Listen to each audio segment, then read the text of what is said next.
Welcome to the Master of Passive Income Show. My name is Dustin Heiner, and I have Charles Rose Jr. on the show with me, and we're here to help you learn how to quit that JOB, that just over broke job, by investing in buy and hold real estate so you never ever have to work a job again. Now, in today's market and economy, we see a lot of trouble coming. Now, how do you actively invest when interest rates are rising, when prices are fluctuating, when you see lenders are tightening down, deals are falling through? There's so many different things that we need to know how to navigate through this process. See, I started investing back in 2006, so I went through the entire crash. But the great thing about how we invest here at Master Passive Income, what we invest for is passive income. And so if the market goes down, it'll be a bummer that our values drop. But if we hold on to these properties that make us money at $250 a month or more in passive income, we're totally fine. In fact, in a crash, people will sadly lose their homes, which means there are more renters, which means prices of rent go up. So we make more money in the crash. So hopefully everybody is as excited as I and Charles are, because with this crash, let's say if there's a crash or there's a correction in the market, we're going to be able to buy so many more properties. So we're super pumped. So Charles, thanks for being on the show. Are you excited for this next turn in the real estate market so we can buy even more properties? Man, I am so excited, Dustin. It's so amazing. So you know how you started like right around the crash, and I started like almost in the peak cycle, right? Like when I kind of got started, right? It was kind of like going way up. And this proves like you've been doing it all throughout the down cycle, the sideways cycle, the up cycle.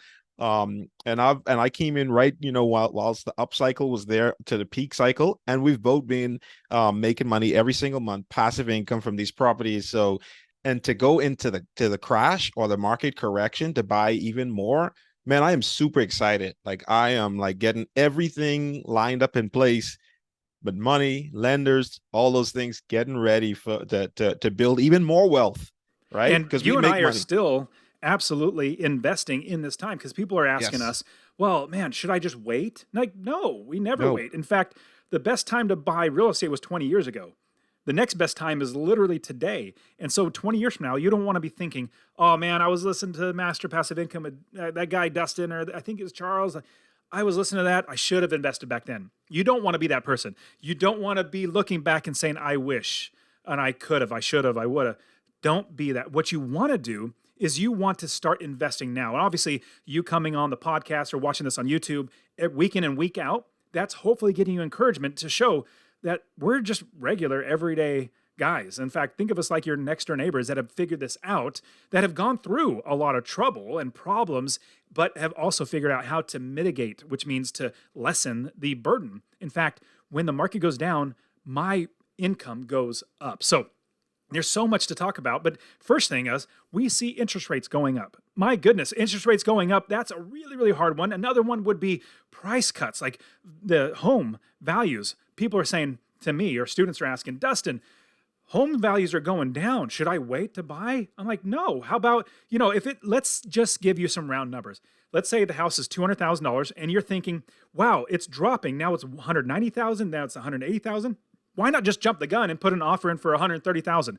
Who knows? They might sell it to you. We don't buy it for the top. Like, we're not going to buy it at 200,000 or even 190. We're going to buy it less than that because we're capturing equity. But there's also things like lenders not actually lending. And Charles has an absolute fun story to share about one of his students where he didn't have a backup offer. That's a little bummer. But then also deals falling through, or deals taking longer, and interest rates going up. So many amazing things. Now, the solution, there are so many great solutions to all this. Now, the problems, we see the problems: prices going down. We don't want to buy it too early.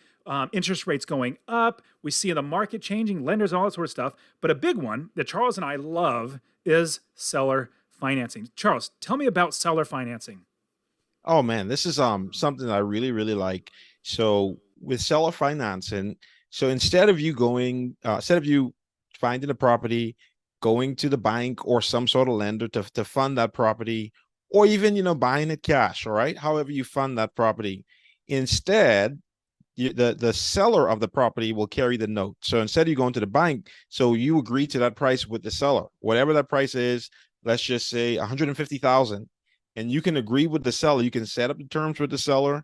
You could set it up where you pay them, where you take the 150,000 and divide it by however many months that y'all agreed to, 360 months, 50 months, however long you decide to agree to with the seller. Or you could set it up like a traditional mortgage with the mortgage and the interest. You could set up in so many different ways. You could even set up an interest only payment, and with it being due in 5 or 10 years. So it's so many different ways you can set it up with the seller. And some of the good things about this is you don't have to go to the bank or lenders. You don't have to get your credit score pulled and run.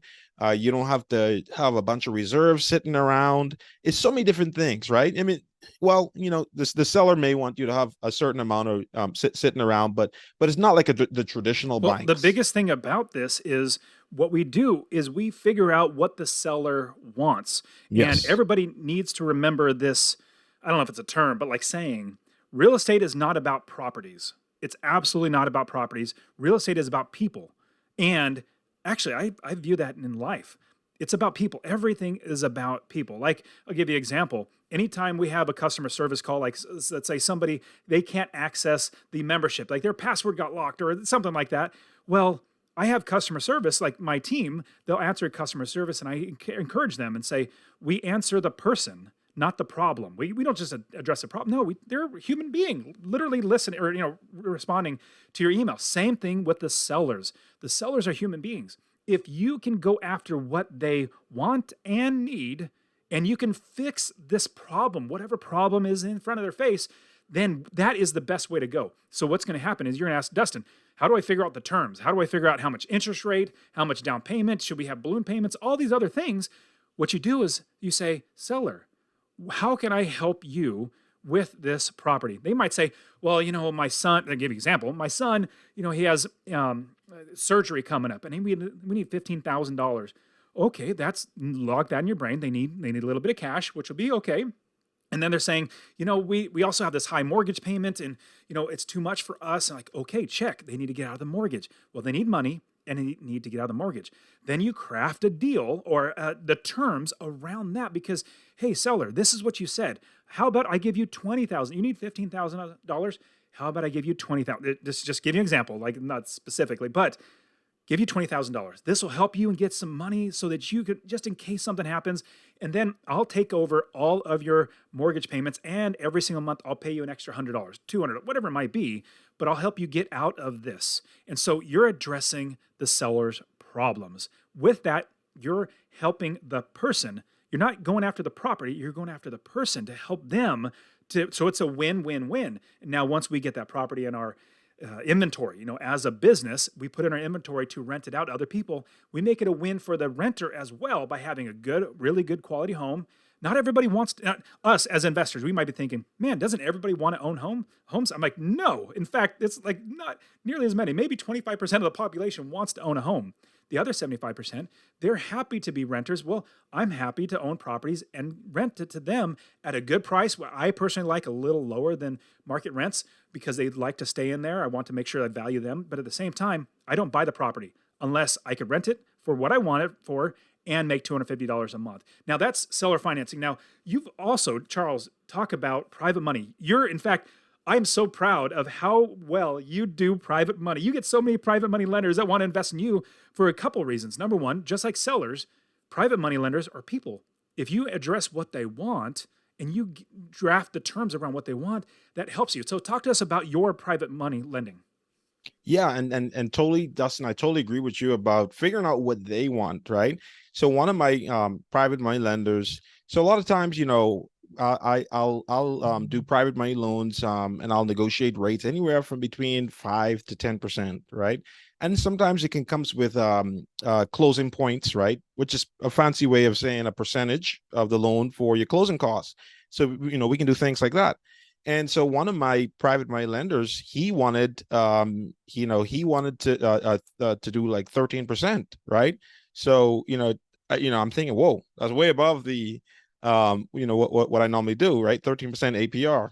But then, he also didn't mind he also didn't charge me any closing points, so no closing fees and then I could essentially use the loan as long as I need it, right? So, so that ended up working out good, by just figuring out what he wanted, and then like Dustin mentioned, like go back and do your calculations and figure out how you can make the deal work for it to be a win-win-win, right? Win for them, win for you, win for the tenant. And so definitely. And so some of the things that you could also do, because remember we're problem solvers. We're figuring out this problem with all the interest rates rising, with the price cuts coming down. We're trying to figure out, what can we do? So we talk about seller financing, but also when you're working with a private money lender, and so instead of similar to seller financing, you're dealing with a person, right? Instead of a bank or institution, and you're creating a win-win situation with them. And so most private money notes are typically from 6 to 12 months. That's just what I've seen, like, in and out, dealing with private money lenders. But there are private money lenders who are willing to go 3 to 5 years, even 10 years. And so if you negotiate a longer note with your private money lender, oftentimes you can get a lower interest rate because they're making a lot more money over time. And then you may be able to negotiate more time, so you could figure out, okay, so what during these 3 to 5 years or 10 years or whatever it is, you could refinance, because interest rates go up, but they also come down, right? So you may want to refinance the property. So it gives you time to have more options in place, and then you also want to make sure that whatever interest rate that and whatever terms you negotiate, you want to make sure, again, it's a win-win. Like, you don't want to be stuck in a loan and you're in with negative cash flow or $50 cash flow, right? We want to shoot for that. We want to shoot for our target, which is always 250. So you want to try to find a way for it to work for them and also for you and your business. So negotiating a 3 to 5 year note, you could even negotiate something that works like a long-term note, even with an interest-only payment, right? That you may be able to do that as well. So many different ways to do it. And as Dustin mentioned, like, if you're thinking, what should I do? Like, talk to the private money lender, talk to them as a person, figure out what they want. Then you can come back and make it work with them. What are your thoughts on that, Dustin? Oh, totally, absolutely. Now, but the other thoughts comes up, and people are probably thinking about this. Well, interest rates keep going up. In fact, the last, what is it, 12 years, maybe longer, 13, 14 years, we've only seen zero. Like it's really low. Like people getting 2% interest rates, like that's unheard of in the history of the world. Like that's just silly. But people have a lot of loans. That's the reason why prices skyrocketed in the last, actually in Phoenix, in the last year and a half. Prices went up 25, if not 30, maybe even 40%, depending on the area. It's all because money was so cheap, meaning interest rates was so low. So that, let's say $2,000 that a person has every single month to buy a property or pay for rent, that money went further because interest rates are low. Now the interest rates are literally getting to 5, 6, and 7%. It's going to be a lot more turmoil for people, and that money doesn't go nearly as far. So prices come down. Now, Charles, how do we, as interest rates go up, because interest rates come down. I even have some students say, well, I'll just refinance when the interest rates come down. Like, don't bet on it. Like, do not plan interest rates going down. What if it goes up to 17%? Back in the 80s, when my parents were buying homes or bought a home, it was literally 17% interest rate. So that means prices were so screaming low for us as investors. We're excited. In fact, I want it to, it'll hurt people, but in general, I will be happy if when interest rates go up because prices come down. So, Charles, what's your experience and how do we mitigate the problem or the thing that happens which interest rates are going up? Yes, so that right there, this is something that I'm doing personally, and something I'm telling all of our students. Anytime I coach a student, I'm advising them to be conservative when analyzing your deals or underwriting the deals, whatever you call it. We call it deal analyzing at Master Passive Income. We also have a deal analyzer, 1 minute green light deal analyzer that you can plug in the information, and it'll literally tell you, if it's a good deal or not. And we even give you like a suggested price range to offer, like, the min and the max to offer. So, which is totally awesome, Dustin. If we can get that in the show notes, that'll be great for people to learn how to access that. But so let me tell you like some of the strategy that we do with the deal analyzing.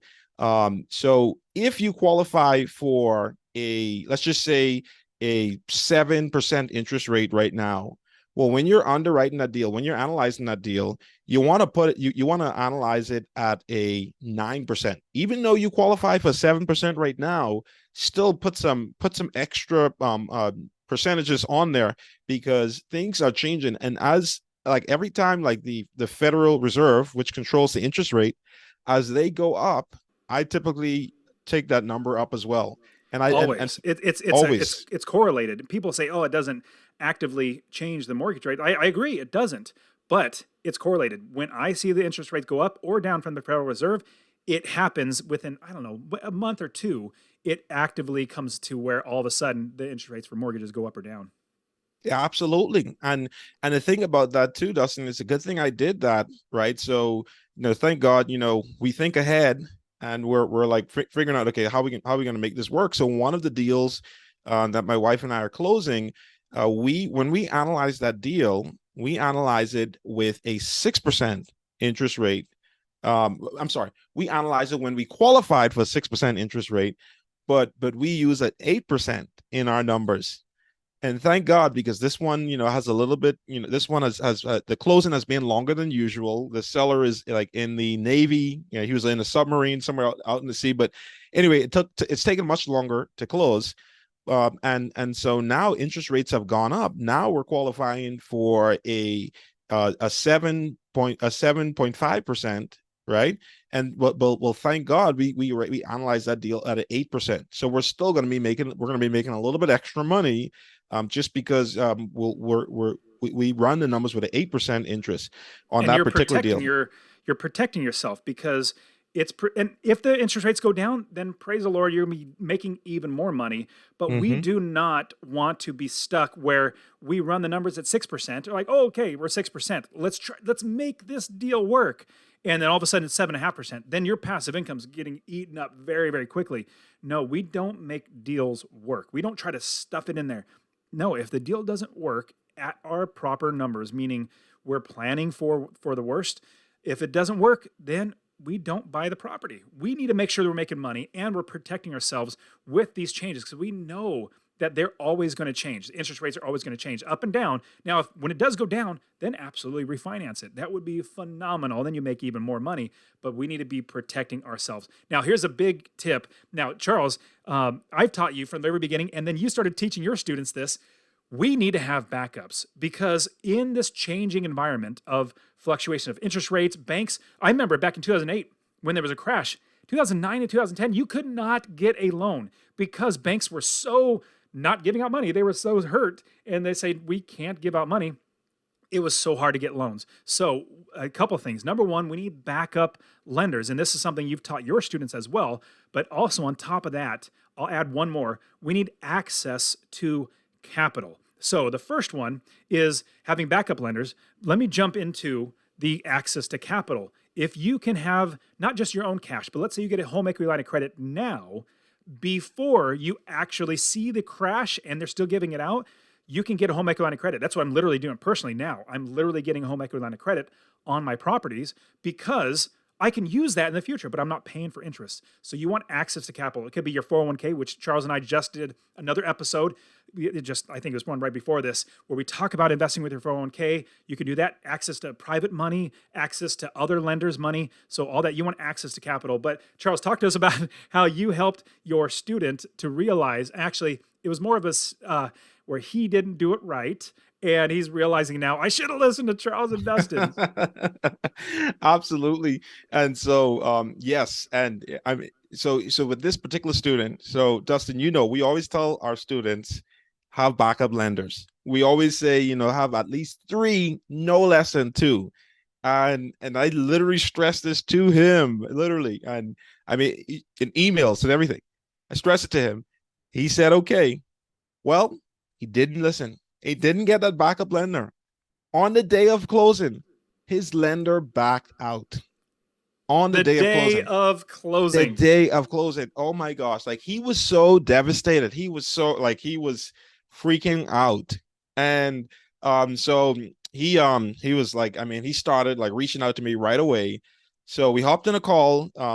We hopped in a call later that day. And we had to come back and put a plan in place. But I told him, okay, well, here's what you do.